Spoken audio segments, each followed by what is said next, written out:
একবার চাপ দিছে, চাপ দেওয়ার পরে ছেড়ে দিছে, ছেড়ে দিয়া বললেন ইকরা পড়ুন। আল্লাহর নবী আবার বললেন মা আনা বিকারিন, আমি পড়তে জানি না। দ্বিতীয়বার রাসূলকে আবার চাপ দিলেন, দ্বিতীয়বার চাপ দিয়া ছেড়ে দিয়া বললেন ইকরা পড়ুন। আল্লাহর নবী আবার বললেন মা আনা বিকারিন, আমি পড়তে জানি না। তৃতীয়বার বিশ্বনবী মুহাম্মদুর রাসূলুল্লাহ সাল্লাল্লাহু আলাইহি ওয়াসাল্লামকে চাপ দিলেন, চাপ দিয়া যখন ছেড়ে দিলেন এবার বললেন ইকরা। এবার বিশ্বনবী বললেন কি পড়ব?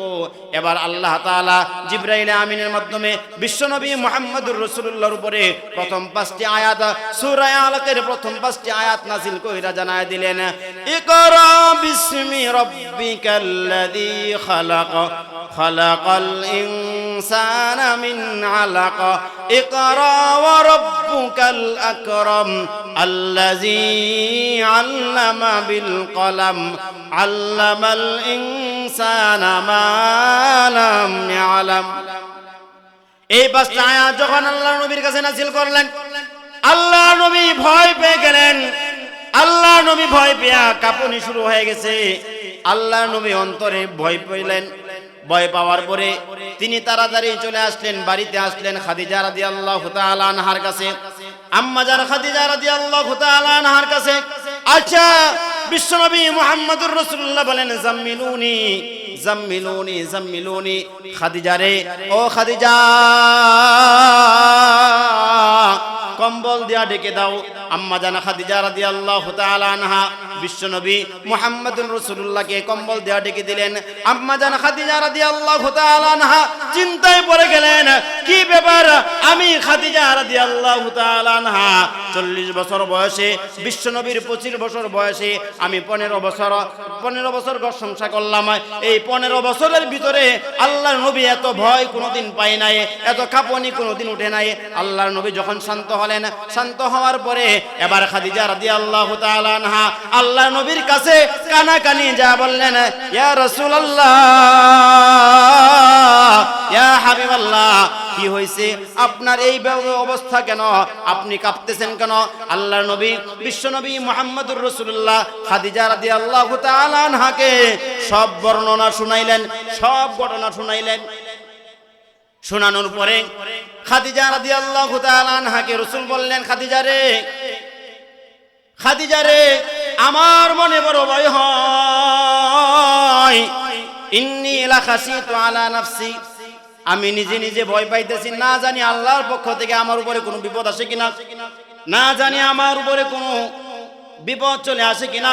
আল্লাহর নবীর সাহাবা, আল্লাহর নবী বিশ্বনবী মুহাম্মদুর রাসূলুল্লাহর স্ত্রী খাদিজা রাদিয়াল্লাহু তাআলা আনহা বললেন কাল্লা ওয়াল্লাহি মা ইউখজিকাল্লাহু আবাদা, ইয়া রাসূলুল্লাহ আপনি ভয় পাইবেন না, কারণ আল্লাহ তাআলা কোশ্চিন কালেও আপনাকে লাঞ্ছিত করবে না। আল্লাহর রাসূল জানায় দিলেন কাল্লা ইউখজিকাল্লাহু আবাদা।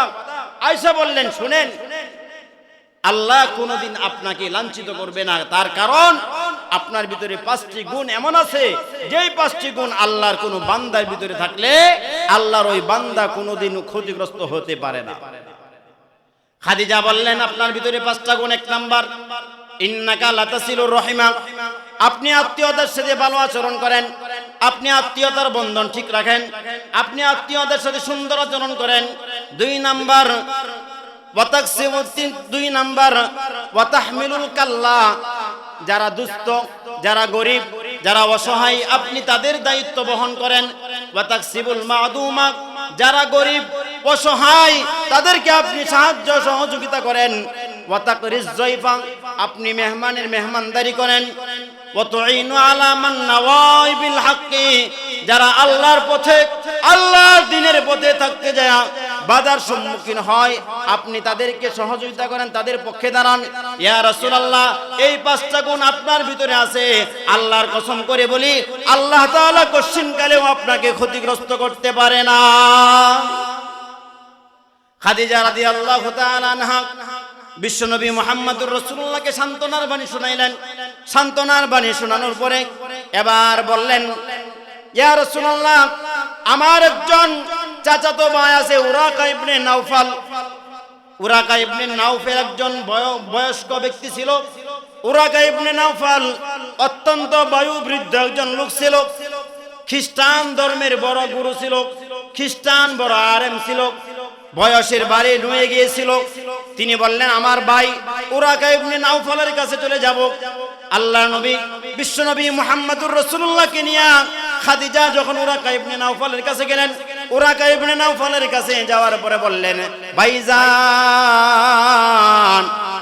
আমার স্বামী মুহাম্মদুর রাসূলুল্লাহ কি বলে আপনি শুনুন। রাসূলুল্লাহ সাল্লাল্লাহু আলাইহি ওয়াসাল্লাম উরাকা ইবনে নাওফালকে যখন সব ঘটনা শুনাইলেন, সব ঘটনা শোনার পরে উরাকা ইবনে নাওফাল আফসোস করে বলল আমি যদি ওই দিন বেঁচে থাকতাম যেই দিন আপনার কওমের লোকেরা আপনাকে ঘর থেকে বের করে দিবে, যেই দিন আপনার লোকেরা আপনাকে দেশ ত্যাগ করতে বাধ্য করবে, ওই দিন যদি আমি আপনার বেঁচে থাকি তাহলে অবশ্যই অবশ্যই আমি আপনার পক্ষ অবলম্বন করব। এবার বিশ্বনবী মুহাম্মদুর রাসূলুল্লাহ আরো ভয় পাইলেন, ভয় পায়া বললেন কি ব্যাপার, আমার কওমের লোকেরা আমাকে আমার দেশ থেকে বহিষ্কার করে দিবে কেন, আমি তো কোনো অপরাধ করি নাই।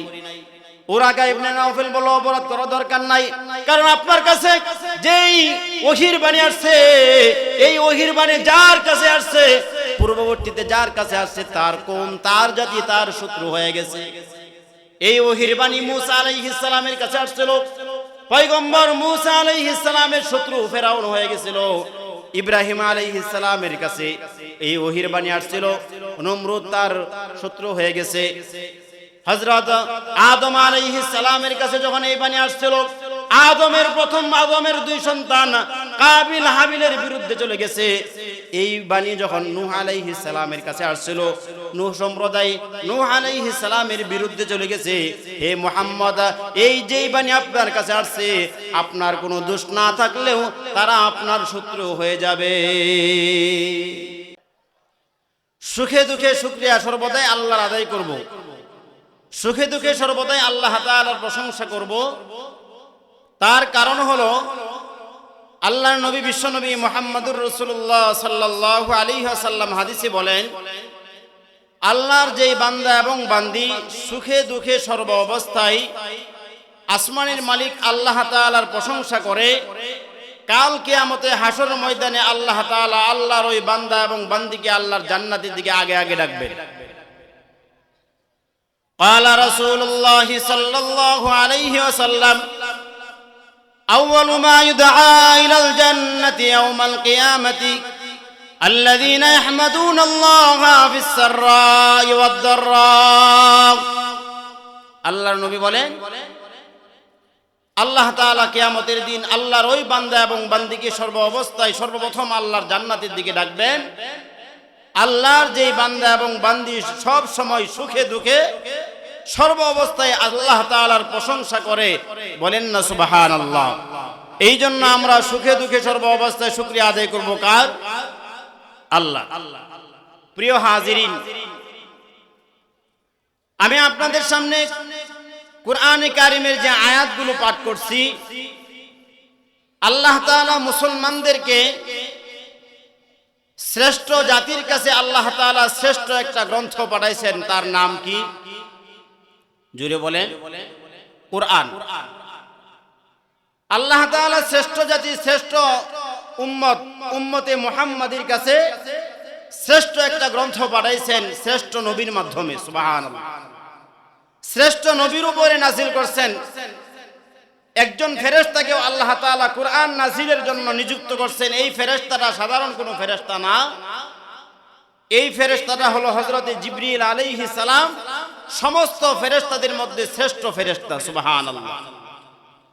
তাহলে আল্লাহ তাআলা শ্রেষ্ঠ ফেরেশতার মাধ্যমে শ্রেষ্ঠ নবীর উপরে শ্রেষ্ঠ উম্মতের জন্য আল্লাহ একটা গাইডলাইন দিলেন, একটা সংবিধান দিলেন, একটা গ্রন্থ দান করলেন। এই গ্রন্থটার নাম হলো আল কুরআন। আল্লাহ তাআলা আমাদের কাছে যে কুরআন নাজিলের করছেন, এই কুরআন নাজিলের ধারাবাহিকতা শুরু হয় আমি যে আয়াতগুলো পাঠ করছি এই আয়াতগুলোর মধ্যস্থতা দিয়া। সুবহানাল্লাহ। হযরতে জিবরাইল আলাইহিস সালাম আমাদের নবীর কাছে এত সংখ্যক বেশিবার আসছেন, যত সংখ্যক আর কোন নবীর কাছে আল্লাহ তাআলা তারে পাঠায় নাই। কোন নবীর কাছে আসছে 10 বার, কোন নবীর কাছে আসছে 12 বার, কোন নবীর কাছে 42 বার, কোন নবীর কাছে 50 বার, কোন নবীর কাছে 400 বার, কোন নবীর কাছে 4 বার, কোন নবীর কাছে 3 বার। কিন্তু আমাদের নবীর কাছে এত সংখ্যক আসছে, যত সংখ্যার গণনার দিক থেকে জিবরিল আর কোন নবীর কাছে আসে নাই। সুবহানাল্লাহ। বিশ্বনবী মুহাম্মদুর রাসূলুল্লাহ সাল্লাল্লাহু আলাইহি ওয়াসাল্লামের উপরে আল্লাহ তাআলা যে কোরআন দিবেন, কোরআন দেওয়ার যে ধারাবাহিকতা দিবেন, সর্বপ্রথম জিবরাইল আমিন রাসূলের উপরে কোরআন নিয়ে আসছে, যে ধারাবাহিকতায় আসছে এটাকে বলে আরবিতে বলে ওহী। জুড়ে বলেন, কোরআন নিয়ে নবীজির কাছে আসছে জিবরাইল আমিন আল্লাহর পক্ষ থেকে, এটার নাম আরবিতে বলে ওহী।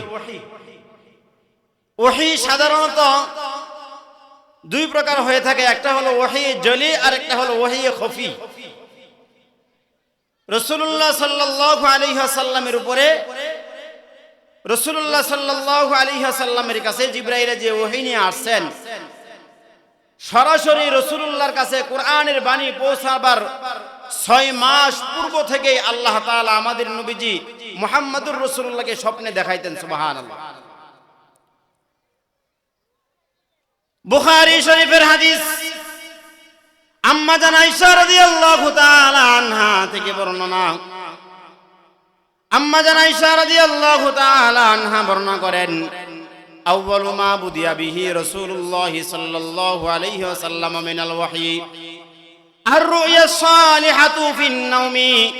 বিশ্বনবী মুহাম্মদুর রাসূলুল্লাহর কাছে সর্বপ্রথম ওহী আসে আল্লাহর নবীর কাছে আল্লাহর পক্ষ থেকে ওহী আসে সত্য স্বপ্নের মাধ্যমে। বিশ্বনবী মুহাম্মদুর রাসূলুল্লাহ কোরআনের বাণী পাওয়ার 6 মাস পূর্ব থেকে রাতের বেলায় স্বপ্ন দেখতেন। আল্লাহ তাআলা নবীজির স্বপ্নটাকে ওহী বানায় আল্লাহ পাঠায়া দিতেন। কারণ নবীরা যদি কোনোদিন স্বপ্নে দেখে তাহলে নবীদের স্বপ্ন হয়ে থাকে ওহী। হযরত ইব্রাহিম আলাইহিস সালাতু ওয়াস সালাম স্বপ্নে দেখছিলেন তার সন্তান হযরত ইসমাঈল আলাইহিস সালামকে কুরবানি করছে, জবাই করতেছে। আল্লাহ তাআলা ইব্রাহিম আলাইহিস সালামের স্বপ্নকে আল্লাহ তাআলা ওহী বানায়া দিলেন। হযরত ইউসুফ আলাইহিস সালাম স্বপ্নে দেখলেন 11টি তারকা চন্দ্র এবং সূর্য তাকে সিজদা করে। আল্লাহর নবী ইউসুফ আলাইহিস সালামকে আল্লাহ তাআলা স্বপ্নে দেখাইলেন। এই ইউসুফ নবীর স্বপ্নকে আল্লাহ তাআলা ইউসুফ নবীর কাছে ওহী হিসাবে আল্লাহ তাআলা পাঠিয়ে দিয়েছেন। আমাদের নবী বিশ্ব নবী মুহাম্মদুর রাসূলুল্লাহ সাল্লাল্লাহু আলাইহি ওয়াসাল্লামের কাছে প্রকাশ্যভাবে কোরআনের বাণী আসার 6 মাস পূর্ব থেকে আল্লাহ তাআলা আমার নবী বিশ্বনবী মুহাম্মদুর রাসূলুল্লাহকে ঘুমের ঘরে স্বপ্নে দেখাইতেন। আর দিনের বেলায় বিশ্বনবী যেই স্বপ্নটা দেখতেন, ওই স্বপ্নটা ঘুমের ঘরে যেই স্বপ্ন দেখতেন, দিনের বেলা সূর্য উঠলে যেমন পরিষ্কার হয়ে যায়, ওই স্বপ্নের ব্যাখ্যা দিনের বেলায় পরিষ্কার হয়ে যাইত। আল্লাহর নবী বিশ্বনবী মুহাম্মদুর রাসূলুল্লাহর হাদিস আম্মা জান আয়েশা থেকে বর্ণিত, কয় ফাকানা লা ইয়ারা রুয়ান ইল্লা জাআত মিসলা ফালাকিস সুবহি। রাসূলুল্লাহ সাল্লাল্লাহু আলাইহি ওয়াসাল্লাম রাতের বেলায় যেই স্বপ্ন দেখতেন, আল্লাহ রাব্বুল আলামিন সেই স্বপ্নটাকে দিনের বেলা সূর্য উঠলে যেমন পরিষ্কার হয়ে যায়, দিনের বেলা স্বপ্ন উঠলে, দিনের বেলায় সূর্য উঠলে যেমন কোনো অন্ধকার থাকে না, দিনের বেলায় সূর্য উঠলে যেমন কোনো আধার থাকে না, আল্লাহ রাব্বুল আলামিন আমাদের নবী বিশ্বনবী মুহাম্মদুর রাসূলুল্লাহ সরাসরি কোরআন পাওয়ার পূর্ব থেকে 6 মাস পূর্বে আল্লাহ তাআলা স্বপ্ন দেখাইতেন। আর নবীজির স্বপ্ন ওহী হিসাবে আল্লাহর নবীর কাছে আসতো।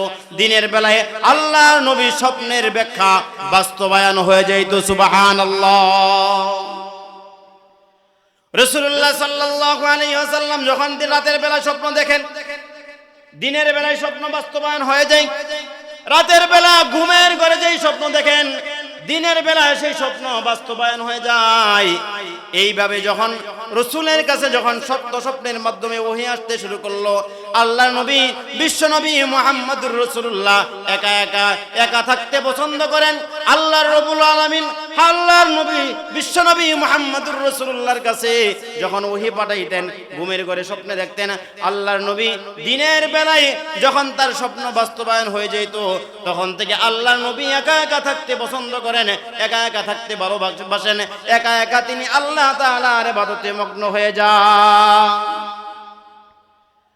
হাদিসের ভিতরে আসছে ফাকানা লা ইয়ারাক রুয়ান ইল্লা জাত মিসলা ফালাকিস সুবহি সুম্মা হুব্বিবা ইলাইহিল খালাক। অতঃপর রাসূলের কাছে একা পছন্দ হয়ে গেল, একা থাকতে ভালোবাসেন। তার কারণ হলো মানুষ যখন আল্লাহ তাআলার ইবাদত করে, মানুষ যখন আল্লাহ তাআলার আরাধনা করে, মানুষ যখন আল্লাহ তাআলার দাসত্ব করে, একা যখন আল্লাহর সামনে যখন দাঁড়ায় যায়, ওই ব্যক্তির ভিতরে আল্লাহর ভয় বেশি করে চলে আসে। কথা বলেন ঠিক কি না? আল্লাহর নবী একা থাকতে ভালোবাসেন, একা তিনি ইবাদত করেন। তার মন থেকে সব দুনিয়ার ঝামেলা বাদ দিয়া দিলেন, অন্তর থেকে সব ঝামেলা মুক্ত করে দিলেন। কারণ মানুষের অন্তর থেকে যখন দুনিয়ার ঝামেলা মুক্ত হয়ে যায়, মানুষের অন্তর থেকে যখন সংসারের ঝামেলা মুক্ত হয়ে যায়, মানুষের অন্তর থেকে যখন ব্যবসায়িক ঝামেলা মুক্ত হয়ে যায়, মানুষের অন্তর থেকে যখন রাজনৈতিক ঝামেলা মুক্ত হয়ে যায়, মানুষের অন্তর থেকে যখন ক্ষমতার লোভ দূর হয়ে যায়, মানুষের অন্তর থেকে যখন বাহাদুরের লোভ দূর হয়ে যায়, মানুষের অন্তর যখন খালি হয়ে যায় ইবাদতের জন্য যখন মানুষের মন খালি হয়ে যায়, ওই খালি মনে আল্লাহ তাআলার ইবাদত করলে আল্লাহর বান্দা এবং বান্দিরা আল্লাহর ইবাদত কইরা যেমন মজা পায়, ওই ইবাদতের মজা আর দুনিয়ার কোনো জিনিসের ভিতরে পায় না।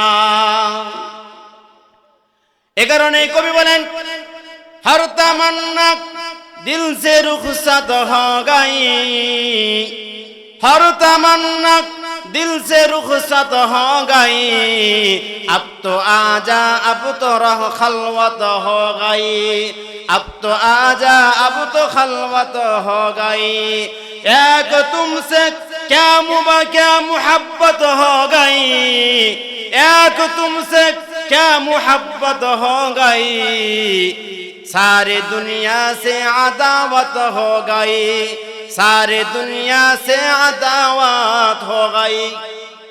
মানুষ যখন তার অন্তরটাকে সব ঝামেলা থেকে মুক্ত করে যখন আল্লাহ তাআলার ইবাদতে মগ্ন হয়ে যায়, আল্লাহ তাআলার ইবাদতে নিমগ্ন হয়ে যায়, আল্লাহর ইবাদত কইরা এত স্বাদ ভোগ করে, দুনিয়ার এই স্বাদ আল্লাহর বান্দা এবং বান্দিরা আর কোনো জিনিসের ভিতরে পায় না। এখানে এভাবে একদিন যাই, 2 দিন যাই, বিশ্বনবী মুহাম্মদুর রাসূলুল্লাহ খালি মনে ইবাদত করেন। ইবাদত করার জন্য তিনি হেরা পর্বতের একটা গুহা বেছে নিলেন, যেটাকে গারে হেরা বলে। আল্লাহর নবী বিশ্বনবী মুহাম্মদুর রাসূলুল্লাহ ইবাদত করার জন্য তিনি গারে হেরায় চলে যেতেন, গারে হেরায় ইবাদত করতেন, খাবার দাবার নিয়ে যাইতেন, খাবার যখন শেষ হয়ে যেত আবার বাড়িতে আসতেন, আবার খাবার নিয়ে যাইতেন। মাঝে মধ্যে আম্মা জান খাদিজা রাদিয়াল্লাহু তাআলা আনহা আল্লাহর নবীর কাছে খাবার পৌঁছে দিতেন। এভাবে বিশ্বনবী মুহাম্মদুর রাসূলুল্লাহ সাল্লাল্লাহু আলাইহি ওয়াসাল্লাম যখন এক করে যখন ইবাদত করতে থাকেন, আল্লাহর নবীর বয়স যখন 40 বছর একদিন হলো, আল্লাহ তাআলা জিবরাইলকে পাঠাইলেন, জিবরাইল যা ওহীর সূচনা নিয়া আমার হাবিবের কাছে যা। হযরতে জিবরাইল বিশ্বনবী মুহাম্মদুর রাসূলুল্লাহর কাছে গারে হেরা পর্বতের গুহার সামনে আসলো। আসার পরে বিশ্বনবী মুহাম্মদুর রাসূলুল্লাহ সামনে দাঁড়ায়া বলল, ইয়া রাসূলুল্লাহ ইকরা, আপনি পড়ুন। রাসূলুল্লাহ সাল্লাল্লাহু আলাইহি ওয়াসাল্লাম দুনিয়ার কোন মানুষের কাছ থেকে শিক্ষা গ্রহণ করছে? জোরে বলে। রাসূলুল্লাহ সাল্লাল্লাহু আলাইহি ওয়াসাল্লাম দুনিয়ার কোন মানুষের কাছ থেকে শিক্ষা নেন নাই, দুনিয়ার কোন উস্তাদ বানান নাই। তিনি বলেন মা আনা বিকারিন, আমি তো পড়তে জানি না। জিবরাইল বললেন ইকরা, আপনি পড়ুন। রাসূল বললেন মা আনা বিকারিন, আমি তো পড়তে জানি না। এভাবে বিশ্বনবী মুহাম্মদুর রাসূলুল্লাহকে একবার ইকরা বলার পরে রাসূল যখন বললেন মা আনা বিকারিন, আমি পড়তে জানি না, জিবরাইল আমিন বিশ্বনবী মুহাম্মদুর রাসূলুল্লাহকে কুলের সাথে মিশাইয়া একটা চাপ দিলেন। কত জোরে চাপ দিলেন বর্ণনায় পাওয়া যায়। আল্লাহর নবী এত কষ্ট পাইছিলেন, এত জোরে চাপ দিছিল, বিশ্বনবীর প্রতিটা পশমের গুড়া দিয়া ঘাম মুবারক বের হয়ে গেছে। সুবহানাল্লাহ। একবার চাপ দিছে, চাপ দেওয়ার পরে ছেড়ে দিছে, ছেড়ে দিয়া বললেন ইকরা পড়ুন। আল্লাহর নবী আবার বললেন মা আনা বিকারিন, আমি পড়তে জানি না। দ্বিতীয়বার রাসূলকে আবার চাপ দিলেন, দ্বিতীয়বার চাপ দিয়া ছেড়ে দিয়া বললেন ইকরা পড়ুন। আল্লাহর নবী আবার বললেন মা আনা বিকারিন, আমি পড়তে জানি না। তৃতীয়বার বিশ্বনবী মুহাম্মদুর রাসূলুল্লাহ সাল্লাল্লাহু আলাইহি ওয়াসাল্লামকে চাপ দিলেন, চাপ দিয়া যখন ছেড়ে দিলেন এবার বললেন ইকরা। এবার বিশ্বনবী বললেন কি পড়বো? এবার আল্লাহ তাআলা জিবরাইল আমিনের মাধ্যমে বিশ্বনবী মুহাম্মদুর রাসূলুল্লাহর উপরে প্রথম 5টি আয়াত সূরা আলাকের প্রথম 5টি আয়াত নাযিল কইরা জানায় দিলেন ইকরা বিসমি রাব্বিকাল্লাযী খালাক খালাকাল ইনসানা মিন আলাক ইকরা ওয়া রাব্বুকাল আকরাম আল্লাযী আল্লামা বিল কলম আল্লামাল ইনসানা মা লাম ইয়ালাম। এই 5টা আয়াত যখন আল্লাহর নবীর কাছে নাযিল করলেন, আল্লাহর নবী ভয় পেয়ে গেলেন। আল্লাহর নবী ভয় পেয়ে কাঁপুনি শুরু হয়ে গেছে। আল্লাহর নবী অন্তরে ভয় পেলেন। ভয় পাওয়ার পরে তিনি তাড়াতাড়ি চলে আসলেন, বাড়িতে আসলেন খাদিজা রাদিয়াল্লাহু তাআলা আনহার কাছে, আম্মা জান খাদিজা রাদিয়াল্লাহু তাআলা আনহার কাছে। আচ্ছা, বিশ্বনবী মুহাম্মদুর রাসূলুল্লাহ বলেন জাম্মিলুনি জাম্মিলুনি জাম্মিলুনি, খাদিজা রে, ও খাদিজা কম্বল দিয়া ঢেকে দাও।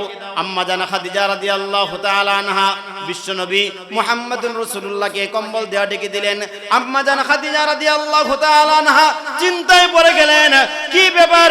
আমি খাদিজা রাদিয়াল্লাহু তাআলা আনহা 40 বছর বয়সে, বিশ্বনবীর 25 বছর বয়সে আমি 15 বছর ঘর সংসার করলাম। এই 15 বছরের ভিতরে আল্লাহর নবী এত ভয় কোনোদিন পায় নাই, এত কাঁপুনি কোনোদিন উঠে নাই। আল্লাহর নবী যখন শান্ত হলেন, শান্ত হওয়ার পরে এবার খাদিজা রাদিয়াল্লাহু তাআলা আনহা আল্লাহর নবীর কাছে কানাকানি যা বললেন ইয়া রাসূলুল্লাহ, ইয়া হাবিবাল্লাহ, কি হয়েছে? আপনার এই অবস্থা কেন? আপনি কাঁপতেছেন কেন? আল্লাহর নবী বিশ্বনবী মুহাম্মদুর রাসূলুল্লাহ খাদিজা রাদিয়াল্লাহু তাআলা আনহাকে সব বর্ণনা শুনাইলেন, সব ঘটনা শুনাইলেন। শোনানোর পরে খাদিজা রাদিয়াল্লাহু তাআলা আনহাকে রাসূল বললেন খাদিজা রে, খাদিজা রে, আমার মনে বড় ভয় হয়। ইন্নী লাখাশিতু আলা নাফসি, আমি নিজে নিজে ভয় পাইতেছি, না জানি আল্লাহর পক্ষ থেকে আমার উপরে কোনো বিপদ আসে কিনা, না জানি আমার উপরে কোনো বিপদ চলে আসে কিনা। আল্লাহর নবীর সাহাবা, আল্লাহর নবী বিশ্বনবী মুহাম্মদুর রাসূলুল্লাহর স্ত্রী খাদিজা রাদিয়াল্লাহু তাআলা আনহা বললেন কাল্লা ওয়াল্লাহি মা ইউখজিকাল্লাহু আবাদা, ইয়া রাসূলুল্লাহ আপনি ভয় পাইবেন না, কারণ আল্লাহ তাআলা কোশ্চিন কালেও আপনাকে লাঞ্ছিত করবে না। আল্লাহর রাসূল জানায় দিলেন কাল্লা ইউখজিকাল্লাহু আবাদা। আয়েশা বললেন শুনেন, আল্লাহ কোনোদিন আপনাকে লাঞ্ছিত করবে না, তার কারণ আপনার ভিতরে 5টি গুণ এমন আছে, যেই 5টি গুণ আল্লাহর কোনো বান্দার ভিতরে থাকলে আল্লাহর ওই বান্দা কোনোদিন ক্ষতিগ্রস্ত হতে পারে না। খাদিজা বললেন আপনার ভিতরে 5টা গুণ। 1 নাম্বার ইন্নাকা লাতাসিলুর রহিমা, আপনি আত্মীয়দের সাথে ভালো আচরণ করেন, আপনি আত্মীয়তার বন্ধন ঠিক রাখেন, আপনি আত্মীয়দের সাথে সুন্দর আচরণ করেন। 2 নাম্বার দুই নাম্বার ওয়াতাহমিলুল কাল্লা, যারা দুস্থ, যারা গরিব, যারা অসহায় আপনি তাদের দায়িত্ব বহন করেন। ওয়াতাকসিবুল মাদুমা, যারা গরিব অসহায় তাদেরকে আপনি সাহায্য সহযোগিতা করেন। ওয়াতাকরিজ যায়ফা, আপনি মেহমানের মেহমানদারি করেন। ওয়াতুইনু আলা মান নাওয়াই বিল হাক্কি, যারা আল্লাহর পথে, আল্লাহর দ্বীনের পথে থাকতে যায় বাধার সম্মুখীন হয় আপনি তাদেরকে সহযোগিতা করেন, তাদের পক্ষে দাঁড়ান।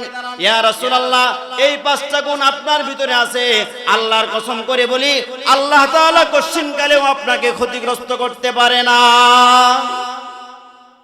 খাদিজা রাদিয়াল্লাহু তাআলা আনহা বিশ্বনবী মুহাম্মদুর রাসূলুল্লাহকে সান্ত্বনার বাণী শুনাইলেন।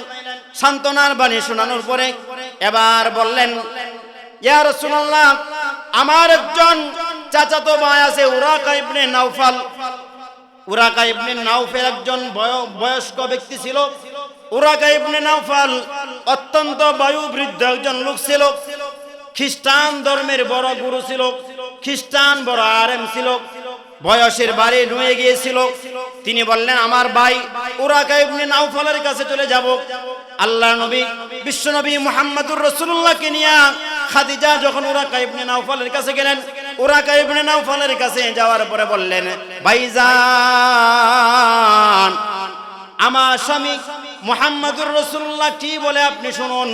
রাসূলুল্লাহ সাল্লাল্লাহু আলাইহি ওয়াসাল্লাম উরাকা ইবনে নাওফালকে যখন সব ঘটনা শুনাইলেন, সব ঘটনা শোনার পরে উরাকা ইবনে নাওফাল আফসোস করে বলল, আমি যদি ওই দিন বেঁচে থাকতাম যেই দিন আপনার কওমের লোকেরা আপনাকে ঘর থেকে বের করে দিবে, যেই দিন আপনার লোকেরা আপনাকে দেশ ত্যাগ করতে বাধ্য করবে, ওই দিন যদি আমি আপনার বেঁচে থাকি তাহলে অবশ্যই অবশ্যই আমি আপনার পক্ষ অবলম্বন করব। এবার বিশ্বনবী মুহাম্মদুর রাসূলুল্লাহ আরো ভয় পাইলেন। ভয় পায়া বললেন, কি ব্যাপার, আমার কওমের লোকেরা আমাকে আমার দেশ থেকে বহিষ্কার করে দিবে কেন? আমি তো কোনো অপরাধ করি নাই। উরাকা ইবনে নাওফাল বলল, অপরাধ করার দরকার নাই, কারণ আপনার কাছে যেই ওহীর বাণী আসছে, এই ওহীর বাণী যার কাছে আসছে, পূর্ববর্তীতে যার কাছে আসছে তার কওম, তার জাতি তার শত্রু হয়ে গেছে। এই ওহীর বাণী মূসা আলাইহিস সালামের কাছে আসছিল, পয়গম্বর মূসা আলাইহিস সালামের শত্রু ফেরাউন হয়ে গেছিল। ইব্রাহিম আলাইহিস সালামের কাছে এই ওহীর বাণী আসছিল, নমরুদ তার শত্রু হয়ে গেছে। হযরত আদম আলাইহিস সালামের কাছে যখন এই বাণী আসছিল, আদমের দুই সন্তান কাবিল হাবিলের বিরুদ্ধে চলে গেছে। এই বাণী যখন নূহ আলাইহিস সালামের কাছে আসছিল, নূহ সম্প্রদায় নূহ আলাইহিস সালামের বিরুদ্ধে চলে গেছে। হে মুহাম্মদ, এই যেই বাণী আপনার কাছে আসছে, আপনার কোনো দোষ না থাকলেও তারা আপনার শত্রু হয়ে যাবে। বিশ্বনবী মুহাম্মদুর রাসূলুল্লাহর উপরে এটাই ছিল ওহীর ধারাবাহিকতার প্রথম সূচনা। এরপরে আরো কিছুদিন বিশ্বনবী মুহাম্মদুর রাসূলুল্লাহর উপরে ওহী আসার সূচনা, ওহী আসার ধারাবাহিকতা বন্ধ ছিল। তার কিছুদিন পরে আবার ধারাবাহিকভাবে ওহীর সূচনা হলো। সূরা মুদ্দাসসিরের মাধ্যমে আল্লাহ তাআলা সূরা মুদ্দাসসির নাজিল করে জানায় দিলেন, ইয়া আইয়ুহাল মুদ্দাসসির কুম ফানজির, হে কম্বলওয়ালা, আর ঘুমিয়ে থাকার সময় নাই, আর বসে থাকার সময় নাই। কুম ফানজির, আপনি দাঁড়িয়ে যান, আপনি আপনার পয়গাম প্রচার করতে শুরু করে দেন, আর বসে থাকার সুযোগ নাই।